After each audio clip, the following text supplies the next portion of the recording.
عبداللہ دوسری قسط۔ عورت اور لڑکی دونوں نے خود کو مناسب حد تک بڑی چادروں سے ڈھانپ رکھا تھا اور اس اشوا طراز نے اپنے رخ پر باریک نقاب کی تہ بھی ڈال رکھی تھی، لیکن سچ تو یہ ہے کہ اس کالے نقاب نے اس کے چہرے کا نور کہیں زیادہ بڑھا دیا تھا۔ ایسا نہیں تھا کہ میں اس سے پہلے حسن سے آشنا نہ تھا، لیکن کچھ چہرے ایسے بھی ہوتے ہیں جو حسن اور معصومیت کو نئی تعریف اور نئے معنی دے جاتے ہیں۔ وہ چہرہ بھی ایسا ہی اور لاکھوں میں ایک تھا۔ ڈرائیور نے بھاگ کر دونوں پچھلے دروازے کھول دیے۔ لڑکی نے نظر اٹھا کر بھی میری طرف نہیں دیکھا اور ایک شان بے نیازی سے چلتی ہوئی جا کر گاڑی میں بیٹھ گئی۔ ڈرائیور نے جلدی سے گاڑی کے دروازے بند کیے اور گاڑی ایک جھٹکے سے آگے بڑھ گئی۔ تبھی مجھے بھی جیسے ایک جھٹکا سا لگا اور میں اپنے حواس میں واپس آ گیا، لیکن تب تک کافی دیر ہو چکی تھی۔ مجھے خود پر شدید غصہ آیا۔ ایسی بھی کیا بے خودی، کم از کم مجھے گاڑی کا نمبر تو نوٹ کر لینا چاہیے تھا۔ اس وقت میں خود اپنے آپ سے عجیب بے چینی محسوس کر رہا تھا اور کچھ کھو دینے کی کسک کو بھی کوئی نام دینے سے قاصر تھا۔ میں نے زور سے سر کو یوں جھٹکا جیسے خود کو ان بے حد اداس اور ساکت جھیل جیسی آنکھوں کے سحر سے آزاد کروانے کی کوئی ناکام کوشش کی ہو۔ اچانک ہی میری نظر پہاڑی کی چوٹی پر پڑی اور میرے قدم خود بخود ان پتھریلی سیڑھیوں کی جانب بڑھ گئے جن کا اختتام اوپر بنی درگاہ پر ہوتا تھا۔ شاید میرے دل میں کہیں نہ کہیں یہ خواہش مچل اٹھی تھی کہ آخر ایسی کیا بات ہے اس پتھر کی بنی سفید اور سادہ سی عمارت میں جس کی زیارت کے لیے اس گل رخ کے کومل قدم اتنی دور تک اٹھے تھے۔ دور سے دیکھنے سے وہ درگاہ اتنی اونچائی پر نظر نہیں آتی تھی، لیکن جب میں آخری سیڑھی پر چڑھا تو درگاہ کے صحن میں پہنچنے تک پسینے سے شرابور ہو چکا تھا۔ وہاں خاصے زائرین موجود تھے جو اپنے طور پر اپنی اپنی منتوں کی قبولیت کے لیے کچھ نہ کچھ تدبیر کر رہے تھے۔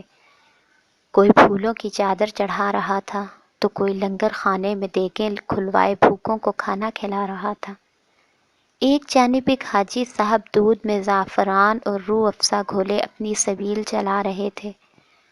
ایک جانب چند افراد مورچھل لیے درگاہ کے اندرونی حصے کی صفائی کر رہے تھے۔ مجھے ایک لمحے کو یوں لگا کہ جیسے جس کا گناہ جتنا بڑا ہے وہ اسی حساب سے کفارہ ادا کرنے کی سعی میں لگا ہوا ہے۔ لیکن کیا یہ سب کچھ کرنے سے ہم انسانوں کی منتیں پوری ہو جاتی ہوں گی؟ کفارے ادا ہو جاتے ہوں گے؟ میں اپنی سوچوں میں غلطاں کھڑا تھا کہ اچانک میرے عقب سے ایک بھاری لیکن ملائم سی آواز ابھری۔ کیا میں آپ کی کچھ مدد کر سکتا ہوں؟ میں چونک کر پلٹا۔ میرے سامنے میری ہی عمر کا ایک نوجوان ہاتھ میں تسبیح اور ہونٹوں پر ایک میٹھی سی مسکراہٹ لیے کھڑا تھا۔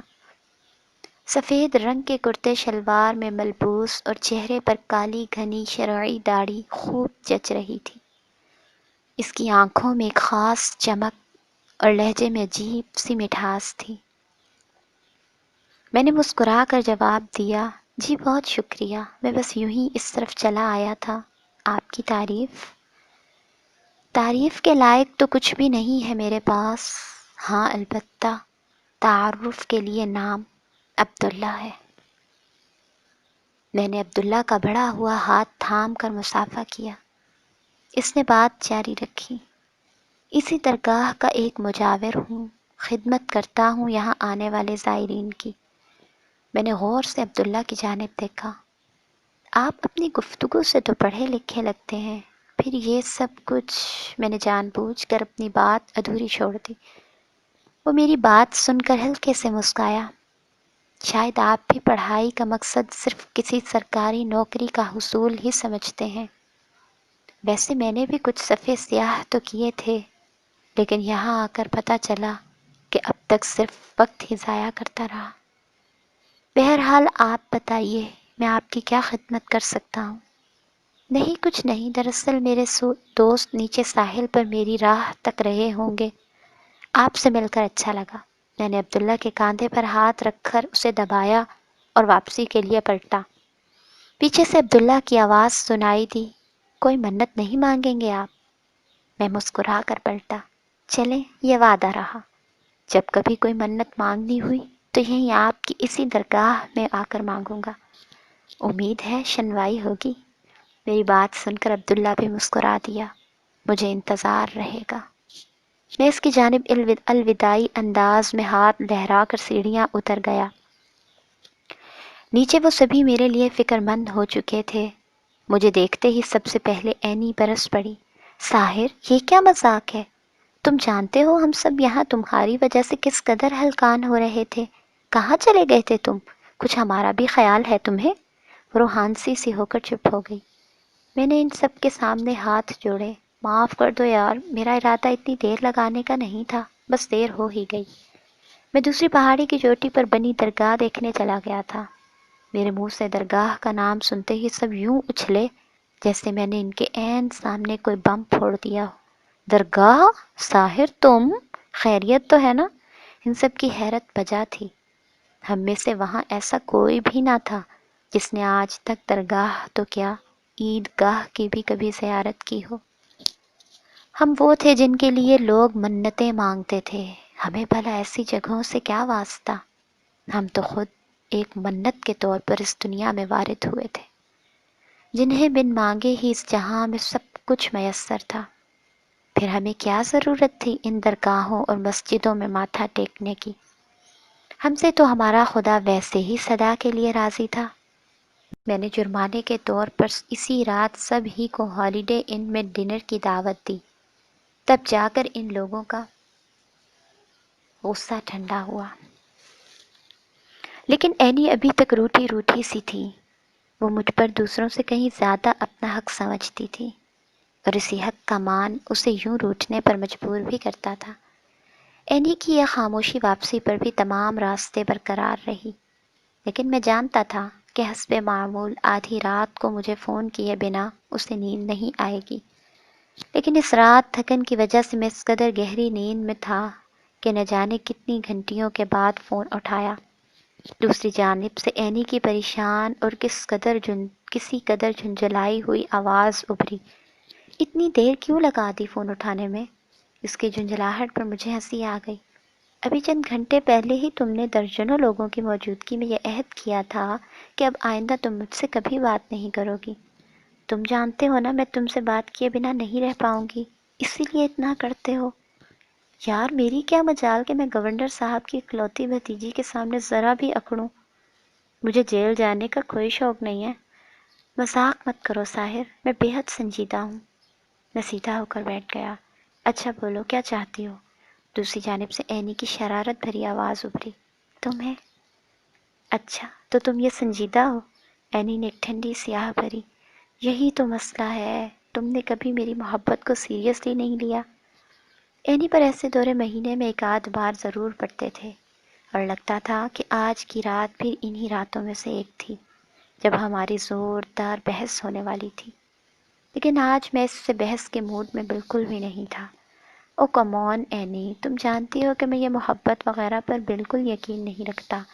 محبت صرف جسم کے حصول کی درخواست کا ایک مہذب ذریعہ ہے، بس ایک لفظ ہے اپنی خواہشات پر پردہ ڈالنے کے لیے، اور کچھ بھی نہیں۔ وہ میری بات سن کر چپ سی ہو گئی، پھر آہستہ سے بولی، میں تو تمہیں یہ دعا بھی نہیں دے سکتی کہ تمہارے دل کی بنجر زمین پر یہ خود رو پودا اگ جائے اور اس کے کانٹے تمہاری روح کو بھی اپنی کاٹ اور چبھن سے زخمی کر دیں۔ تمہارا قصور نہیں ہے ساحر، شاید یہ میری آزاد خیالی ہی میرے جذبے کو بے وقت کرنے کا باعث بنتی ہے۔ Sweet dreams. اینی نے فون کاٹ دیا۔ میں حیرت سے فون کو دیکھ رہا تھا، اس لڑکی کو کیا ہو گیا ہے اچانک؟ آج سے پہلے تو کبھی اس نے اس قدر ٹوٹے ہوئے لہجے میں مجھ سے بات نہیں کی تھی۔ پھر میں نے خود ہی اپنے دل کو تسلی دی کہ شاید شام کی بیئر نے اپنا اثر اس وقت دیر رات کو دکھانا شروع کیا ہوگا۔ میں نے کروٹ لی اور پھر آنکھیں دھیرے دھیرے بند ہوتی چلی گئیں۔ اگلے چند دن تک میں ہر بڑی امریکن گاڑی کو دیکھ کر نہ جانے کیوں چونک سا جاتا تھا اور میری نظریں دور تک اس گاڑی کا پیچھا کرتی رہتی، لیکن مجھے وہ بڑی شیورلیٹ دوبارہ نظر نہیں آئی۔ پتہ نہیں وہ اس شہر میں رہتے بھی تھے یا نہیں، یا پھر کہیں اور سے اس درگاہ کی حاضری کے لیے آئے تھے۔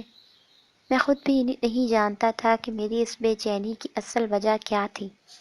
اور پھر سب سے پہلے کاشف نے میری یہ کاریاتاری محسوس کر لی، اور چوتھے دن اس نے مجھ سے آخر کار پوچھ ہی لیا، کیا بات ہے یار، یہ آج کل ہر بڑی امریکن گاڑی کو دیکھ کر تم اس کے پیچھے ہی کیوں پڑ جاتے ہو؟ میں نے اس روز درگاہ پر ہونے والی تمام واردات اسے تفصیل سے سنا دی۔ اوہ ہو، تو یہ بات ہے، اب سمجھا۔ میرا یار دراصل گاڑی نہیں بلکہ گاڑی والی کی تلاش میں سرگرداں ہے۔ یار کسی کو تو بخش دیا کرو۔